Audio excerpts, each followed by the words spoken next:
Yang terhormat, Bapak, Ibu, dan sobat-sobat sekalian. Pada kesempatan ini, saya akan menyampaikan sebuah inisiatif strategis yang kami namakan Platform Pelaporan dan Kodesain Layanan Publik Tergamifikasi. Inisiatif ini bertujuan untuk mewujudkan kolaborasi digital yang robust demi terciptanya layanan publik yang tidak hanya unggul, namun juga berkelanjutan melalui pendekatan yang inovatif. Kita dihadapkan pada tantangan klasik dalam sistem layanan publik. Adanya kesenjangan antara harapan masyarakat dan realitas kualitas layanan yang tersedia. Respon yang lambat, seringkali solusi yang diberikan kurang tepat sasaran. Partisipasi warga juga minim. Dan adanya isu transparansi. Data pun seringkali tidak termanfaatkan secara optimal. Permasalahan dasar ini berdampak langsung pada efektivitas layanan dan pada akhirnya menimbulkan ketidakpuasan di kalangan masyarakat.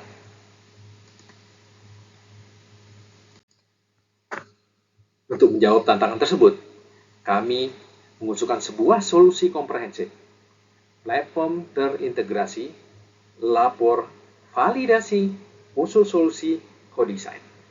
Dalam konteks pembangunan berkelanjutan dan pencapaian tujuan SDGs, khususnya indikator 16, perdamaian, keadilan, dan kelembagaan yang tangguh, serta indikator 11, kota dan pemukiman yang berkelanjutan, partisipasi warga merupakan elemen krusial.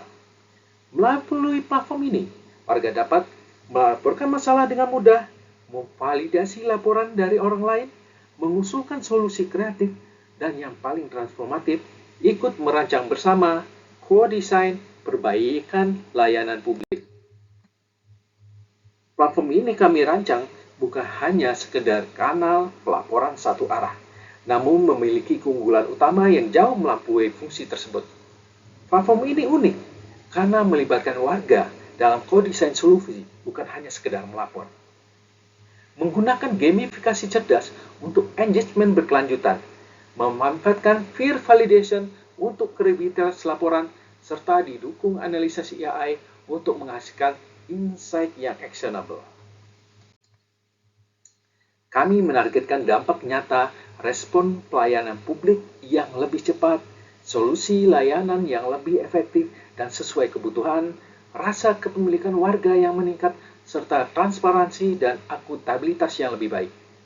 Ini merupakan transformasi signifikan menuju layanan publik yang jauh lebih baik, responsif, dan akuntabel.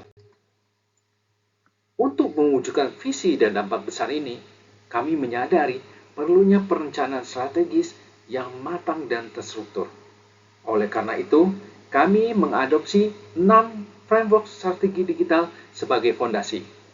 Keenam framework ini memastikan analisis yang komprehensif mulai dari konteks hingga eksekusi dan dampak sosial. Dalam merancang inisiatif transformasi digital, kami memulai dengan sebuah pendekatan struktur diawali dengan penetapan baseline untuk memahami konteks saat ini. Kami menganalisis beberapa elemen kunci. Secara politik, terdapat dorongan kuat menuju pemerintahan terbuka atau open government. Dari sisi ekonomi, efisiensi layanan publik telah menjadi tuntutan utama masyarakat. Aspek sosial menunjukkan meningkatnya harapan warga terhadap responsivitas pemerintah. Secara teknologis, kita menyaksikan pertumbuhan pesat dalam aplikasi artificial intelligence, mobile apps, gamifikasi, dan platform partisipatif. Dalam konteks lingkungan, kemampuan pelaporan cepat terhadap isu lingkungan sangat krusial untuk mempercepat respon pemerintah. Dan dari perspektif legal, penting untuk memperhatikan kebutuhan perlindungan data pelapor serta validasi identitas guna menjaga integritas platform. Kami juga mengidentifikasi para pelaku di ruang ini. Saat ini terdapat aplikasi pengaduan satu arah, seperti lapor, clue, span, serta kanal keluhan internal di berbagai instansi. Secara potensial, akan muncul startup civic tech, platform global seperti Fix My Street, dan bahkan media sosial yang telah secara informal digunakan sebagai sarana pelaporan. Dampak dari kompetisi ini adalah platform dengan fitur engagement tinggi dan respon cepat berpotensi mengalihkan perhatian publik dari kanal resmi. Lebih lanjut, kurangnya integrasi antar platform yang ada saat ini mengurangi efektivitas pemanfaatan data lintas sektor. Dalam konteks kapabilitas, kita perlu mengevaluasi ketersediaan SDM digital, kesiapan platform, dan infrastruktur SPBE yang sudah ada. Kita juga perlu mempertimbangkan kekuatan regulasi terkait perencanaan partisipatif dan penganggaran responsif. Terakhir, terdapat potensi besar untuk melakukan integrasi dengan sistem existing seperti SPD, lapor, dan berbagai dashboard kota cerdas. Melanjutkan dari penetapan baseline, langkah kedua adalah menganalisis lingkungan digital di sekitar inisiatif ini. Saat ini, kita dapat katakan tahap industri dari platform kolaboratif dan partisipatif masih berada pada fase emerging, di mana baru sebagian kota yang mulai mengadopsi pendekatan ini. Inisiatif ini membawa disrupsi digital signifikan. Transformasi yang kami tawarkan adalah pergeseran dari sistem pengaduan satu arah menjadi sebuah ekosistem yang utuh, mencakup laporan, validasi, dan bahkan co-design yang berbasis pada kontribusi warga. Peluang utama yang kami identifikasi mencakup peningkatan partisipasi warga dalam desain solusi layanan publik, pemanfaatan gamifikasi untuk meningkatkan engagement pengguna, serta penerapan AI untuk analisis laporan yang lebih mendalam dan efisien. Namun, kita juga perlu mewaspadai ancaman, seperti rendahnya literasi digital partisipatif di sebagian populasi, potensi disinformasi atau penyebaran hoaks, dan risiko minimum keterlibatan atau adopsi dari pemerintah daerah. Untuk menghadapi peluang dan ancaman ini, strategi yang kami ajukan adalah membangun platform nasional yang bersifat inklusif, memungkinkan integrasi dengan inisiatif di tingkat kota atau kabupaten. Penting juga untuk secara aktif melibatkan komunitas lokal dalam pengembangan dan pemanfaatan platform, melakukan edukasi partisipatif secara berkelanjutan, dan mendorong mekanisme reward yang berbasis pada dampak positif yang dihasilkan oleh partisipasi warga. Langkah ketiga dalam kerangka kerja ini adalah merumuskan posisi digital dari platform yang akan kita bangun. Mengapa platform ini penting? Tujuan fundamental kami adalah mewujudkan layanan publik yang responsif, transparan, dan partisipatif sebagai perwujudan dari demokrasi digital dalam tata kelola pemerintahan. Siapa saja yang menjadi target pengguna dan pemangku kepentingan utama platform ini? Mereka mencakup warga, kota, dan desa di seluruh Indonesia, komunitas lokal sebagai agen perubahan, pemerintah daerah sebagai pelaksana layanan, serta Bappenas dan kementerian sektoral sebagai perumus kebijakan. Apa yang akan ditawarkan oleh platform ini? Kami akan menyediakan platform berbasis mobile dan web yang memfasilitasi pelaporan masalah, validasi laporan oleh sesama warga atau peer validation, dan ruang co-design solusi layanan publik. Semua ini akan diperkaya dengan elemen gamifikasi untuk meningkatkan partisipasi dan dilengkapi dengan analitik berbasis AI untuk diakses oleh pemerintah daerah dan Bappenas. Bagaimana platform ini akan beroperasi? Kami mengusulkan model hibrid yang menggabungkan gamifikasi, input langsung dari warga atau citizen input, dan dashboard analitik bertenaga AI untuk mendukung keputusan di tingkat Pemda dan Bappenas. Platform ini secara fundamental akan terhubung dan terintegrasi dengan mekanisme perencanaan dan penganggaran partisipatif yang sudah ada dalam sistem pemerintah. Tahap selanjutnya adalah menspesifikasikan bagaimana platform ini akan menangkap dan menghasilkan nilai. Nilai strategis utama yang dihasilkan platform ini hadir dalam beberapa bentuk. Pertama, peningkatan kualitas layanan publik melalui feedback langsung dari pengguna. Kedua, peningkatan akuntabilitas pemerintah dalam menindaklanjuti laporan. Dan ketiga, efisiensi dalam proses penanganan keluhan atau laporan dari masyarakat.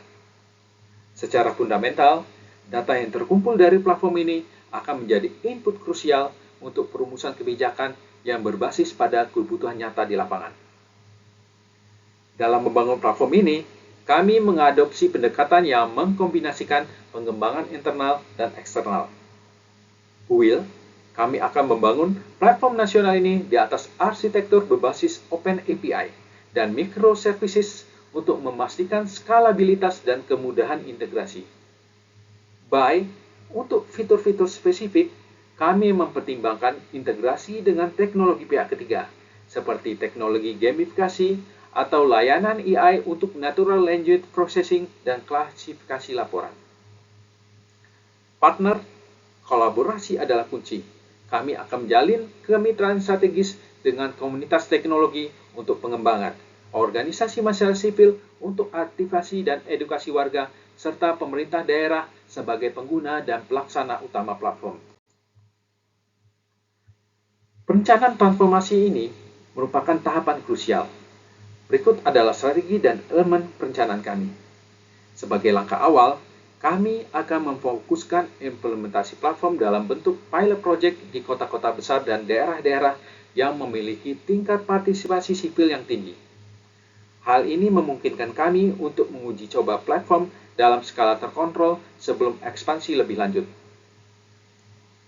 Roadmap implementasi kami terdiri dari 4 tahap utama. Yang pertama, pengembangan minimum viable product atau MVP platform. Yang kedua, uji coba publik dan pengumpulan feedback.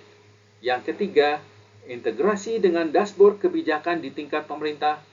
Dan terakhir, ekspansi nasional secara bertahap. Kami akan menggunakan strategi agile, meluncurkan modul-modul platform secara bertahap.